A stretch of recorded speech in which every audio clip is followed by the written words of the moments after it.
बिस्मिल्लाहिर्रहमानिर्रहीम। Dear students, कैसे हैं आप? लास्ट वाली वीडियो के अंदर हमने वेक्टर्स और स्केलर्स के बारे में पढ़ा था। आज हम रेजोल्यूशन ऑफ वेक्टर के बारे में देखेंगे कि रेजोल्यूशन ऑफ वेक्टर क्या होते हैं। देखिए, बाज़ औक़ात ऐसी फिज़िक्स में सिचुएशंस बनती हैं कि जब हमें देखना होता है कि एक फोर्स है वो किसी दूसरी पर्टिकुलर डायरेक्शन में उसका कितना कंपोनेंट है। फॉर एग्ज़ाम्पल, जब हम बैंकिंग ऑफ रोड की बात करते हैं तो वेट का एक कंपोनेंट जो कि सेंटर की तरफ एक्ट कर रहा होता है, जो सेंट्रीपिटल फोर्स प्रोवाइड करता है, वो हमने फाइंड आउट करना हो तो हमें वो जो राइट ऑफ बट फोर्स है उसको रिजॉल्व करना होता है। इसी तरह जब हम सिंपल पेंडुलम के अंदर बात करते हैं, सिंपल पेंडुलम जब एक्सट्रीम पोजीशन पर जाता है तो एक्सट्रीम पोजीशन पर जाते हुए उसका जो वेट है वो उसको रिजॉल्व करना होता है ताकि हमें रिस्टोरिंग फोर्स का पता चले। अगर हम रेजोल्यूशन ऑफ वेक्टर्स को अच्छे तरीके से समझना चाहते हैं तो सबसे पहले हमें एक प्रीवियस कंसेप्ट को समझना होगा जो कि है हेड टू टेल रूल, जिसकी मदद से हम वेक्टर्स को ऐड अप करते हैं। और हेड टू टेल रूल क्या होता है? एक ऐसा रूल है जिससे हम वेक्टर्स को ऐड अप करते हैं। वेक्टर्स को ऐड अप करने के लिए एक रूल है। हम इस सबसे पहले इसका प्रोसीजर पढ़ लेते हैं। हमारे पास जितने भी वेक्टर्स गिवन होंगे, 1 2 3 4 5 6 जितने भी वेक्टर्स हैं, उनके साथ सबसे पहले हमने उनकी ज्वाइनिंग करनी है, ज्वाइन कर लेना उन्हें। तो ज्वाइन कुछ ऐसे करेंगे कि फर्स्ट का हेड, फिर सेकंड की टेल, ठीक है, फिर सेकंड का हेड, फिर थर्ड की टेल, फिर थर्ड का हेड, फिर फोर्थ की टेल। इस तरह एक एक करके सो ऑन हमें ज्वाइन कर लेना है, ठीक है। अब वो 4 वेक्टर्स भी हो सकते हैं, 10 भी हो सकते हैं, 20 भी हो सकते हैं, ठीक है। अब रिजल्टेंट क्या होता है? पहले नंबर पे ये समझते हैं रिजल्टेंट। भाईजान, रिजल्टेंट किसे कहते हैं? रिजल्टेंट हमारे पास दो चीज़ों को जमा करें ना तो जो आंसर आते हैं उसे हम रिजल्टेंट कहते हैं, ठीक है। मिसाल के तौर पर अब 4 और 2 को ऐड करें तो आंसर क्या आएगा? 6। तो 6 है रिजल्टेंट किस किस का? 4 और 2 का। इसी तरह से 8 और 5 को ऐड अप कर रहे हो तो आपके पास आंसर क्या आएगा? 13, ठीक है ना। और ये जो 13 है ये क्या है? रिजल्टेंट है किसका? 8 और 5 का, ऑब्वियसली। इसी तरह से 6 और 3 को ऐड करते हो, क्या आंसर आता है? 9। तो 9 रिजल्टेंट है किसका? 6 और 3 का, ठीक है। तो होप सो रिजल्टेंट आपको क्लियर हो गया होगा। वेल, अब हम आगे चलते हैं। रिजल्टेंट अब ये तो रिजल्टेंट हमारे पास ठीक है, आम नंबर्स के हो गए। लेकिन वेक्टर्स में जब हम इस तरह ज्वाइनिंग कर लेंगे इस तरह से, तब रिजल्टेंट क्या होगा? रिजल्टेंट एक ऐसा वेक्टर होगा जो कि फर्स्ट वाले वेक्टर की टेल से शुरू होगा और आखिरी वाले वेक्टर के हेड पर एंड होगा, तो उसको हम क्या कहेंगे? Resultant vector. सबसे पहले एग्जांपल देखते हैं। देखें, आपके पास यहाँ पे एग्जांपल के अंदर 4 वेक्टर्स हैं। एक रेड है, वाइट है, एक पर्पल है और इसी तरह से येलो है। तो सबसे पहले तो हमने ज्वाइनिंग करनी है भाई। देखो, ज्वाइनिंग करेंगे कैसे? रेड वाले को हमने यहाँ रख लिया, फिर उसके बाद रेड वाले के हेड के साथ सेकंड वाली यानी वाइट वाले की टेल लगा ली, जैसे आप देख सकते हो यहाँ पे। और नेक्स्ट भी हम ऐसे करेंगे, वाइट के हेड के साथ नेक्स्ट वाला यानी पर्पल की टेल लगा लेंगे। उसके बाद हम नेक्स्ट क्या करेंगे? येलो के हेड के साथ पर्पल के हेड के साथ येलो की टेल लगा लेंगे। तो ये इस तरह से ज्वाइनिंग मुकम्मल होगी। ये अब हम चाह रहे हैं कि इन सब को ऐड करके कौन सा वेक्टर आएगा? तो एक ऐसा वेक्टर जो कि कहाँ से शुरू हो? फर्स्ट वाला वेक्टर से। फर्स्ट वाला वेक्टर क्या था? ये रेड वाला। और एंड कहाँ हो? आखिरी वाले वेक्टर के हेड पे। इस वेक्टर को हम क्या कहेंगे? Resultant vector. तो आए ज़रा देखते हैं रिजल्टेंट वेक्टर क्या होगा। ये देखें, ठीक है। तो ये रेड्स के टेल से शुरू हो रहा है और येलो के हेड पे ख़त्म होने से हम क्या कहेंगे? रिजल्टेंट वेक्टर, ठीक है। और ये हेड टू टेल रूल के थ्रू हमने जो है ना इसे ऐड अप कर लिया। अब हम आगे चलते हैं। एक और एग्जांपल ले लेते हैं। फ़र्ज़ करो मेरे पास 2 वेक्टर्स हैं, जस्ट येलो और एक हमारे पास रेड है। इसको येलो को फर्स्ट कह लेते हैं और रेड वाले को सेकंड कह लेते हैं। सबसे पहले हमें क्या करनी है? इनकी ज्वाइनिंग करनी है। तो येलो हमने रखा यहाँ पे और येलो के हेड के साथ रेड की टेल लगा देंगे, जैसे कि आप देख सकते हो। अब एक ऐसा वेक्टर जो स्टार्ट हो येलो की टेल से और एंड हो रेड के हेड पे, उसे हम क्या कहेंगे? रिजल्टेंट वेक्टर कहेंगे, ठीक है। इसी तरह से अब आखिरी एक और एग्जांपल कर लेते हैं ताकि हमें बिल्कुल क्लैरिटी हो जाए। देखो, एक ऐसा वेक्टर जो कि शुरू हो फर्स्ट के, देखो ये येलो हो गया। अब येलो के हेड के साथ किसकी टेल लगा देंगे? हम ब्राउन की टेल लगा देंगे, ठीक है। अभी हमें ज्वाइनिंग मुकम्मल होगी। अब फर्स्ट यानी येलो की टेल से स्टार्ट होकर ब्राउन के हेड पे जो ख़त्म होगा उसे हम क्या कहेंगे, रिजल्टेंट वेक्टर, जैसे कि आप यहाँ पर भी देख सकते हो। तो ये था हमारे पास हेड टू टेल रूल। अब हम आते हैं अपने आर्टिकल की तरफ, वही जो रेजोल्यूशन ऑफ वेक्टर हम पढ़ रहे थे। देखो रेजोल्यूशन ऑफ वेक्टर क्या होता है, हम अगर किसी भी वेक्टर को स्प्लिट कर दें उसके परपेंडिकुलर कंपोनेंट्स में या रेक्टेंगुलर कंपोनेंट्स में, तो उसे हम कहते हैं रेजोल्यूशन ऑफ वेक्टर। अब ये स्प्लिटिंग अप ऑफ वेक्टर कहाँ से आ गया, इसका क्या मतलब है। देखो हेड टू टेल रूल की मदद से फर्ज करो कि ये मेरे पास एक डायग्राम है, राइट। उसमें आप देख सकते हो कि एक वेक्टर है ए एक्स और एक वेक्टर है ए वाई, ठीक है। ए एक्स और ए वाई को जब हम ऐड करते हैं हेड टू टेल रूल की मदद से, तो हमारे पास एक वेक्टर न्यू आता है, जैसे ब्लू कलर में देख रहे हो ये ए है, ठीक है ना। यानी आप कह सकते हो कि A X plus A Y equal to A आ गया, राइट। इसके बिल्कुल रिवर्स हम जाएं तो मैं ये कह सकता हूं कि ए को मैंने स्प्लिट किया, स्प्लिट यानी तोड़ा, तो तब हमारे पास ए एक्स और ए वाई बने। ए एक्स और ए वाई जमा हुए तो ए बना। इसका रिवर्स ये है कि ए टूटा तो ए एक्स और ए वाई बने। इसी चीज को हम स्प्लिट अप कहते हैं, राइट। लेकिन अगर ये जो हमारे पास दो कंपोनेंट यानी ए के दो कंपोनेंट्स ए एक्स और ए वाई बने, ये आपस में परपेंडिकुलर भी हों, तो इस प्रोसेस को हम रेजोल्यूशन ऑफ वेक्टर कहेंगे। जैसा कि आप देख सकते हो कि ए एक्स और ए वाई आपस में परपेंडिकुलर भी हैं। तो इसकी डेफिनेशन आए देखते हैं। Splitting up of a vector into its perpendicular components is called resolution of vectors. Is it clear? Well, अब मैं इसी का फार्मूला, जैसे कि हेड टू टेल रूल के मुताबिक हमने पढ़ा था, हेड टू टेल रूल के अकॉर्डिंग एक फार्मूला लिखने वाला हूँ, A equal to A X plus A Y, right. अब यहाँ में एक नोट है आपके लिए, वो ये कि ए एक्स और ए वाई क्योंकि आपस में परपेंडिकुलर हैं, इसलिए इनको परपेंडिकुलर कंपोनेंट्स कहते हैं। देखो ए एक्स और ए वाई आपस में परपेंडिकुलर है ना, इसलिए इन्हें हम परपेंडिकुलर कंपोनेंट्स भी कहते हैं, या फिर इनका दूसरा नाम रेक्टेंगुलर कंपोनेंट्स भी होता है। आखिरकार इन्हें हम रेक्टेंगुलर कंपोनेंट्स क्यों कहते हैं। ये मेरे पास एक रेक्टेंगुलर शेप कोई भी एक ऑब्जेक्ट है, राइट। आप देखते हो कि इसका जो ये और एडजेसेंट साइड्स हैं ये आपस में क्या 90 डिग्रीज का एंगल बना रही हैं, राइट। या ये और ये एडजेसेंट साइड भी आपस में परपेंडिकुलर हैं, 90 डिग्रीज का एंगल बना रही हैं। इसलिए परपेंडिकुलर कंपोनेंट्स को हम रेक्टेंगुलर कंपोनेंट्स भी बोलते हैं, ठीक है। इसके साथ साथ दूसरा पॉइंट, जैसे कि मैंने स्टार्ट में बता दिया कि reverse process of vector addition is called resolution of vector, right. अब आप देखो कि यहाँ पर ए को हमने रिजॉल्व किया ए एक्स और ए वाई के अंदर। अब हमारा नेक्स्ट स्टेप है कि ए एक्स और ए वाई की वैल्यूज फाइंड आउट करना, और फिर हमारा अगला स्टेप होगा ए का मैग्नीट्यूड मालूम करना और ये एंगल किस तरह से हम फाइंड आउट कर सकते हैं। लेकिन ये सब फाइंड आउट कर, इस बात को बहुत अच्छे तरीके से समझने के लिए हमें पता होना चाहिए कि राइट एंगल ट्राइंगल क्या होते हैं, और राइट एंगल ट्राइंगल के जो प्रीवियस कंसेप्ट जो हमने प्रीवियस क्लासेस में पढ़े थे वो क्या हैं। जब तक वो पता नहीं होंगे हम आगे कभी भी नहीं बढ़ सकते। तो अभी सबसे पहले हम राइट एंगल ट्राइंगल को स्टडी करते हैं। राइट एंगल ट्राइंगल, ये कौन सी ट्राइंगल होती है।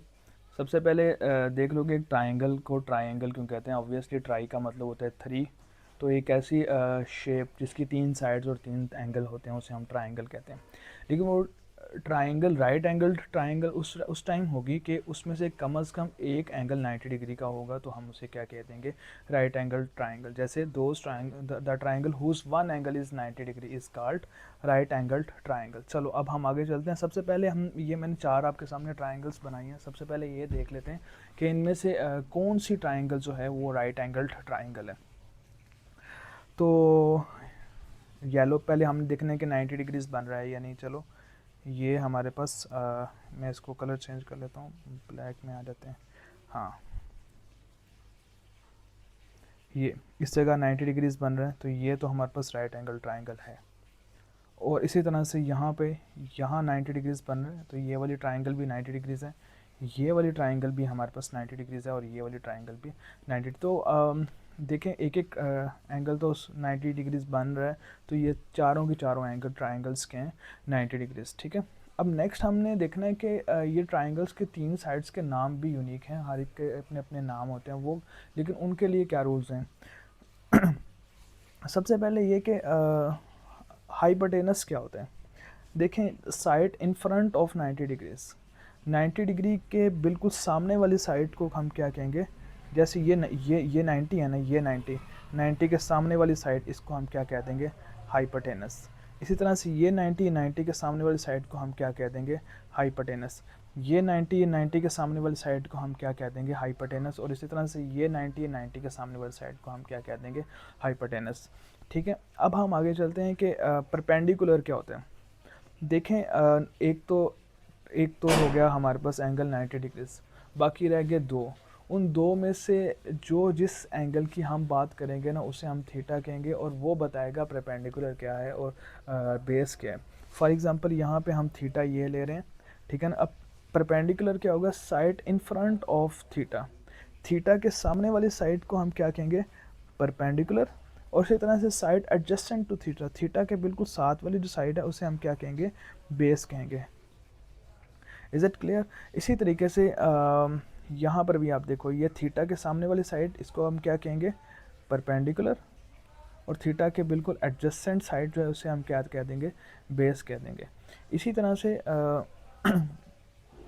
यहाँ पे आप देखो कि ये थीटा है, थीटा के सामने वाली साइड को हम क्या कह देंगे, परपेंडिकुलर। और थीटा के साथ जो एडजेसेंट साइड है उसे हम क्या कह देंगे, बेस कह देंगे। इन दिस सेम वे ये थीटा, थीटा के सामने वाली जो साइड है उसे हम क्या कह देंगे, परपेंडिकुलर। और थीटा के साथ जो एडजेसेंट साइड है उसे हम क्या कह देंगे, बेस कह देंगे। यहाँ पर एक मैं रुक के बात करूँगा, वो बहुत ही अहम है। मिसाल के तौर पर ये कि अगर आप डिफरेंट किसी एंगल की बात करते हो, मिसाल के तौर पे ये वाले एंगल की बात करते हो, ये हमारे पास एंगल है फाई कह लेते हैं। अगर मैं फाई की बात करूँगा ना, फाई के ऊपर हम फाई को एंगल ले रहे होंगे, तो उस टाइम हमारे पास फाई के लिहाज से ये परपेंडिकुलर होगा, ठीक है। और फाई के लिहाज से क्योंकि एडजस्टेंट ये है, तो फिर ये हमारे पास बेस हो जाएगी, ठीक है। ये मैं एक छोटी सी वैसे मिसाल दे रहा हूँ। तो इसका मतलब ये कि 90 के अलावा वो एंगल जो हम ले रहे हैं वो बुनियादी तौर पर डिफ़ाइन करता है कि परपेंडिकुलर क्या है या बेस क्या है, ठीक है। अब हम ट्रिग्नोमेट्रिक रेशोज़ पर आते हैं। देखो, जैसे इस ट्राइंगल को हमने थोड़ा सा बड़ा करके देख रहे हैं। ये हमारे पास हाइपोटेनस साइड है, थीटा के एडजस्टेंट हमारे पास ये बेस आ गई। और इसी तरह से थीटा के बिल्कुल फ्रंट पे हमारे पास क्या आ गया, परपेंडिकुलर। तो आमतौर पे 3 रेशोज़ होती हैं, sine theta, cos theta, tan theta. Again मैं आपसे जैसे अभी पिछली पहले ही बात की है कि हम कौन सा एंगल ले रहे हैं 90 के अलावा, वही बुनियादी तौर पे ट्रिग्नोमेट्रिक रेशोज़ को डिफ़ाइन करेगा, ठीक हो गया। अब ये इस थीटा की बात करें, यानी इस थीटा का साइन हमारे पास किसके इक्वल होता है, परपेंडिकुलर और हाइपोटेनस। कॉस थीटा किसके इक्वल होता है, बेस ओवर हाइपोटेनस। और टैन थीटा किसके इक्वल होता है, परपेंडिकुलर ओवर बेस। अच्छा, ये तो थोड़ी सी हमें मुश्किल लगती है बात, लेकिन हम इसके लिए थोड़ा सा ना आसान इन मानों में कर लेते हैं कि हम एक छोटी सी ट्रिक इस्तेमाल करते हैं। हम एक जुमला याद करेंगे, some people have curly brown hairs through proper brushing। अब देखें, आपने फर्स्ट लेटर लेना है S. S means sine, people, P means perpendicular, over, H mean hypotenuse. तो आप some people have sine theta equal to perpendicular और hypotenuse, तो ये याद करने में हमारे लिए बहुत मददगार होगा। इसी तरह से curly brown hairs, C means cos, B means base, H means hypotenuse. Cos theta is equal to base over hypotenuse. इसी तरह through proper brushings. T means tan, P means perpendicular and B means base. Tan theta equal to perpendicular over base. अब हम आगे चलते हैं। अब है next है पाइथागोरस थ्योरम। पाइथागोरस थ्योरम क्या है, जो कि बहुत अहमियत रखेगा नेक्स्ट हमारे सब चीज़ों को मज़ीद समझने के लिए। पाइथागोरस थ्योरम है कि हाइपोटेनस का स्क्वायर इक्वल टू बेस का स्क्वायर प्लस परपेंडिकुलर का स्क्वायर। अगर हम दोनों तरफ स्क्वायर रूट ले लें तो हाइपोटेनस किसके इक्वल आ जाएगा, स्क्वायर रूट बेस का स्क्वायर प्लस परपेंडिकुलर का स्क्वायर।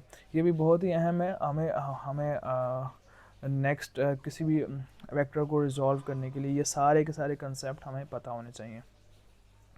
अब यहाँ पे मैं थोड़ी सी आपके लिए वैल्यूज़ हम याद करेंगे बल्कि, ठीक है। सबसे पहले ये देखते हैं कि वैसे तो ये कितनी बनती हैं टोटल, 1 2 3 4 5 6 18 वैल्यूज़ बनती हैं। लेकिन हम फ़िलहाल यहाँ पे सिर्फ़ और सिर्फ फर्स्टली कुछ थोड़ी सी याद करेंगे, फिर हम उसको देखेंगे कि नेक्स्ट कैसे बन जाते हैं। जो याद करने वाली चीज़ें हैं वो क्या हैं। सबसे पहले आप देखना साइन ज़ीरो, अगर 0 डिग्रीज होगा तो साइन की वैल्यू क्या होगी, 0 होगी, ठीक है। इसी तरह से साइन 90 हमारे पास 1 होता है, ये तो सबसे पहले आप याद कर लो, ठीक है। उसके बाद ये 3 वैल्यूज़, इनका क्या आंसर है, देखो साइन 30 होता है 1/2, ठीक है, और साइन 45 क्या होता है 1/√2। इसी तरह से साइन 60 क्या होता है √3/2। तो होप सो ये आपको वो वैल्यूज़ क्लियर हो गई होंगी। वेल आपने असूलन ये ही बेसिकली याद करनी है, ठीक है। नेक्स्ट आपके लिए बहुत आसान हो जाएगा। देखो अगर मैं डायरेक्शन की बात करूं तो ये किस डायरेक्शन में जा रही है, इस ये डायरेक्शन में, ठीक है। आपने कॉस के लिए बेसिकली इसी को रिवर्स कर लेना डायरेक्शन को। जैसे फ़र्ज़ कर लो कि आपके पास है भाई ये ज़ीरो यहाँ से स्टार्ट हो रहा है, हमने इसको ये ज़ीरो यहाँ लिख देना है।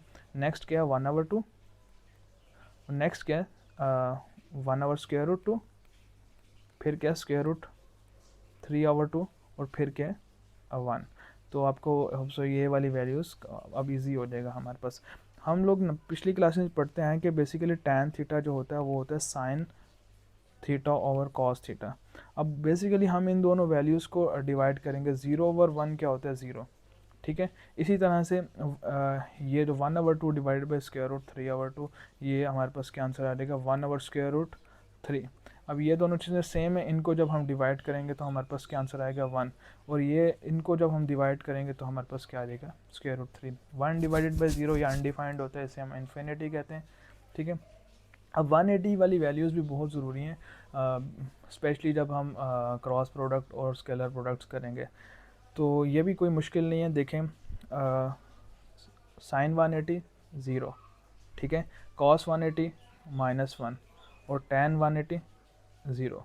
सो अब यूँ याद कर लो 0 -1 0। बाकी तो मैंने आपको बताया था कैसे याद करनी है, लेकिन ये आपको बिल्कुल फिंगर टिप्स पर होनी चाहिए अगर आप इसको फिज़िक्स के एटलीस्ट जो है ना न्यूमेरिकल्स को या क्वेश्चंस को एमसीक्यूज़ को बहुत जल्दी सॉल्व करना चाहते हैं। Let's move forward. जैसे कि अभी हमने पढ़ा कि हमारे पास 3 रेशोज़ होती हैं, साइन थीटा, कॉस थीटा और tan theta. Sine theta, cos theta और टैन थीटा को बयान करने को याद रखने के लिए हमारे पास वो बहुत अच्छा सा एक लाइन है, some people have curly brown hairs through proper brushing, right. तो वो अब उसी को यहाँ अप्लाई करते हैं। आप देखो साइन थीटा किसके इक्वल होता है, परपेंडिकुलर ओवर हाइपोटेनस, राइट। अब यहाँ पर देखो कि परपेंडिकुलर क्या है, नजर आ रहा है कि यहाँ परपेंडिकुलर ए वाई है और हाइपोटेनस क्या है, ए है। तो साइन थीटा किसके इक्वल आ जाएगा, परपेंडिकुलर ओवर हाइपोटेनस यानी ए वाई ओवर ए। थोड़ा सा इसको मैथमेटिकली सॉल्व करेंगे तो आगे क्या आ जाएगा, A Y is equal to A sine theta, यानी फर्स्ट परपेंडिकुलर कंपोनेंट जो है ए वाई, उसका फार्मूला हमारे पास क्या आ गया, ए साइन थीटा। नेक्स्ट टाइम हमें समझना, नेक्स्ट टाइम हमें 2 बातें याद रखनी है। देखो कि अगर जो भी आपके थीटा के सामने वाला साइड होगी वो हमेशा क्या होगी, वाई कंपोनेंट होगी, ठीक है, और वो वाई ए वाई साइन थीटा। अगर वो वी आई वाई होगी तो वी आई साइन थीटा, और अगर एफ वाई होगी तो एफ साइन थीटा होगी, डिपेंड अपॉन द सिचुएशन। इसी तरीके से हमने पढ़ा कि कॉस थीटा किसके इक्वल होता है, base over hypotenuse, right. Base over hypotenuse, यहाँ बेस क्या है, ए एक्स, और हाइपोटेनस क्या है, ए एक्स ओवर ए आ जाएगा, ये कॉस थीटा, और इसको थोड़ा सा सॉल्व करेंगे तो A X equal to A cos theta आ जाएगा। ये 2 फार्मूलाज हैं ये परपेंडिकुलर कंपोनेंट्स के, राइट, जो कि ए एक्स और ए वाई भी हैं। इसके बाद हमारा नेक्स्ट काम है कि हम फाइंड आउट करें कि ए जो वेक्टर है इसका मैग्नीट्यूड क्या है। उसके लिए हम पाइथागोरस थ्योरम का इस्तेमाल करेंगे, और पाइथागोरस थ्योरम क्या, हाइपोटेनस का स्क्वायर इक्वल टू परपेंडिकुलर का स्क्वायर प्लस बेस का स्क्वायर। दोनों तरफ अगर स्क्वायर रूट लेंगे तो फाइनली हमारे पास ये आ जाएगा हाइपोटेनस क्या है, ए है, बेस क्या है, ए एक्स है, और परपेंडिकुलर क्या है, ए वाई है। A equal to square root A X square plus A Y square, ये फार्मूला है हमारे पास मैग्नीट्यूड ऑफ वेक्टर ए का, ठीक है। अब हम आगे चलते हैं और देखते हैं कि ये जो एंगल है, एंगल बेसिकली डायरेक्शन को भी कहते हैं, जो एंगल है इसका फार्मूला क्या होगा हमारे पास, किस तरह से इसको कैलकुलेट कर सकते हैं। तो वही some people have curly brown hair through proper brushing, tan equal T P B, tan theta equal to perpendicular over base. अब यहाँ देखो परपेंडिकुलर क्या ए वाई है और बेस क्या है, ए एक्स है। tan theta equal to A Y over A X, perpendicular over base आ जाएगा। अब ये tan है, एक रेशो है, उस साइड पर, यानी ये लेफ्ट साइड पर है, राइट साइड पर जाएगी तो ये क्या बन जाएगा, tan inverse, right, tan inverse theta equal to tan inverse A Y over A X. ये हमारे पास फाइनल हमारे पास एंगल आ गया। यहाँ तक हमने मैग्नीट्यूड भी पढ़ लिया और एंगल भी पढ़ लिया, और उसके अलावा जो रेक्टेंगुलर कंपोनेंट्स या फिर परपेंडिकुलर कंपोनेंट्स हैं उनकी वैल्यूज भी फाइंड आउट कर लें।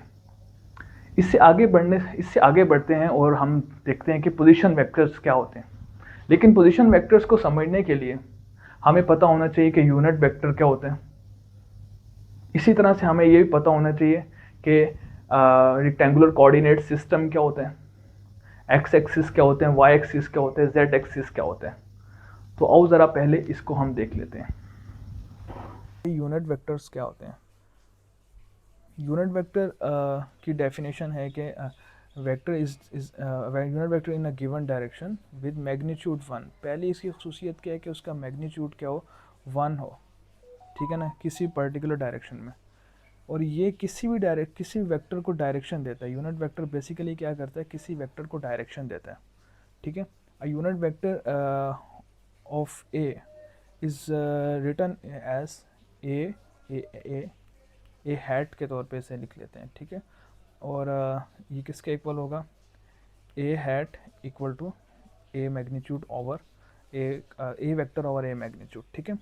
ये होप सो आपको बात क्लियर हो क्योंकि चले आप हम आगे चलते हैं। मैं आपको बताना चाहता हूँ कि यूनिट वेक्टर की किस तरह ज़रूरत पड़ती है हमें।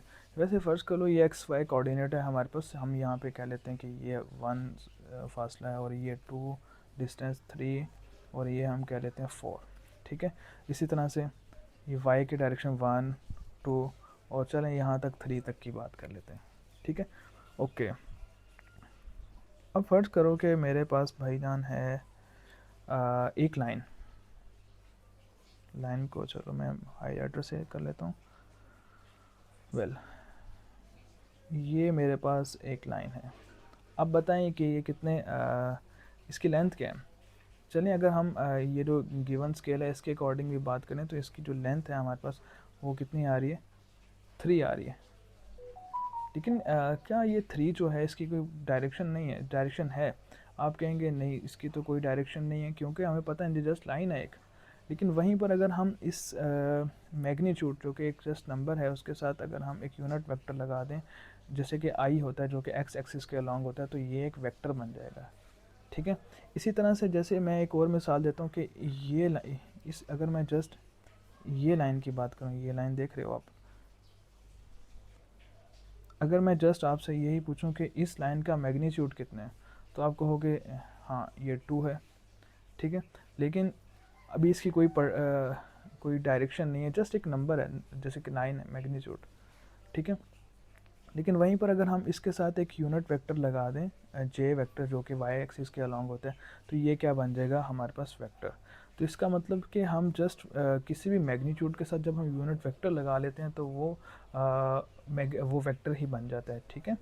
इज़ इट क्लियर और नॉट। चलो अब हम आगे चलते हैं। सम यूनिट वेक्टर, अब याद रखें कि एक्स एक्सिस के अलॉन्ग जो यूनिट वेक्टर होते हैं उससे हम कहते हैं आई, वाई के अलॉन्ग जो होते हैं उससे हम के कहते हैं और जेड के अलॉन्ग जो होते हैं उससे हम क्या कहते हैं, वाई के अलॉन्ग सॉरी एक्स के एक्सिस के अलॉन्ग आई, वाई के अलॉन्ग जे और जेड के अलॉन्ग क्या होता है के। इसी तरह कोई भी सरफेस है उसका जो एरिया है उसकी डायरेक्शन हमें देखनी है तो हमारे पास एक यूनिट वेक्टर यूज़ होता है जिसे हम नॉर्मल यूनिट वेक्टर कहते हैं, ठीक है। मिसाल के तौर पर आप देख सकते हो कि ये एक कोई भी एरिया था जिसकी एक साइड 5 थी दूसरी साइड 3 थी, इसका एरिया क्या आ गया 15। अब अगर मैं इस एरिया की डायरेक्शन देखना चाहता हूँ तो 15 के आगे एक नॉर्मल यूनिट वेक्टर भी लगा दूंगा तो अल्टीमेटली ये एक वेक्टर एरिया बन जाएगा, ठीक है। अब हम आगे चलते हैं। The unit vector which represent the direction of position vector. कोई भी एक पोजीशन वेक्टर है जैसे मैंने अभी आपको ये बताया ना, अब इसका ये पोजीशन वेक्टर क्या होगा। देखें फ़र्ज़ कर लो आपके पास कोई भी पॉइंट ये है, अब इस पॉइंट को अगर मैंने लोकेट करना है तो मुझे एक पोजीशन वेक्टर की ज़रूरत होगी, ठीक है। जैसे ये एक रेड कलर में, आप एक मिनट,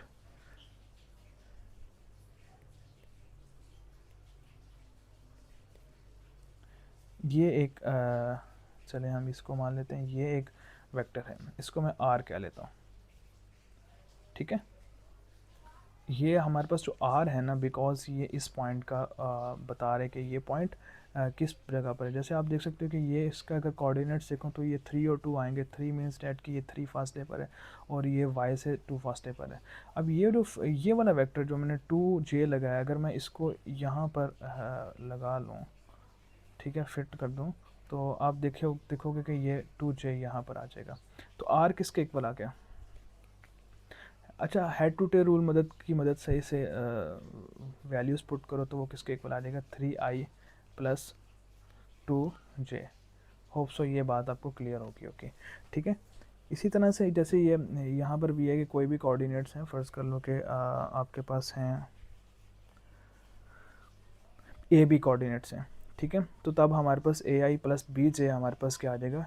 यूनिट वेक्टर आ जाएगा, ठीक है। अब ए आई और बी जे को हम जस्ट ए एक्स, अगर मेरे पास कोई वेक्टर ए कैपिटल ए है तो उसको ए X I plus A Y जे भी कह सकते हैं। और इसी तरह से अगर मेरे पास जेड एक्सिस भी है, स्पेस की हम बात करें तो A X I plus A Y J plus A Z के भी कह सकते हैं, ठीक है। कि अभी हमने वीडियो में देखा कि रेक्टेंगुलर कोऑर्डिनेट सिस्टम बुनियादी तौर पे एक्स एक्सिस और वाई एक्सिस होते हैं, राइट। फर्स्ट करें, ये मेरे पास मैं जनरली एक बात बता रहा हूँ, ये बड़ी अहम है। ये मेरे पास एक रेक्टेंगल है, इसके ऊपर मैंने एक हॉरिजॉन्टल लाइन लगाई और एक वर्टिकल लाइन लगाई, ठीक है। आमतौर पे ये कहा जाता है कि जो हॉरिजॉन्टल लाइन होती है वो एक्स एक्सिस होती है और जो वर्टिकल लाइन होती है ये वाई एक्सिस होती है। Okay, what about this situation?